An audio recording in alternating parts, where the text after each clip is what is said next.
Nggo apa-apa ora kena bareng tak dikrikiti semut malah tugel. Sayane turane tunggak ana pusermu dadi bodong kuwi. Kowe ora beda kaya laire Ndara kang lagi lahir iki. Heeh, njek kowe wis lahirku ya. Aku karo kowe iki gerang ndi to? Bener, tua kowe ning lahir dhisik aku. Wong serati nemu nalar kok. Aku iki lahir pindho ya.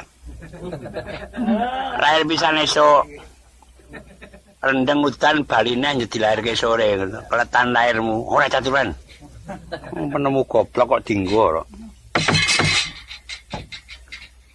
Bakang tak jaluk pamujimu muga-muga prakara iki tumunten kasembatan.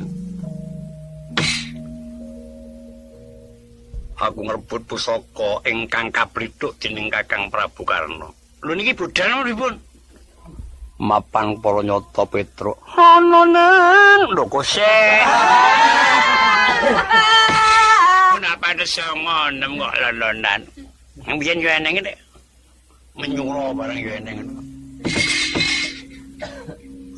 Mulai ngaten Ndara, bincang menapa pareng penggalih nedya. Hanung kowe ngroko ngawung wonten telenging warna kanggo warayak. Misal datang ngenteni apa tutno sak lakuku kaya ngapa mengko kridaku nggone nedya ngrebut kaman kang kasta dening Bapak Prabu Nawangga.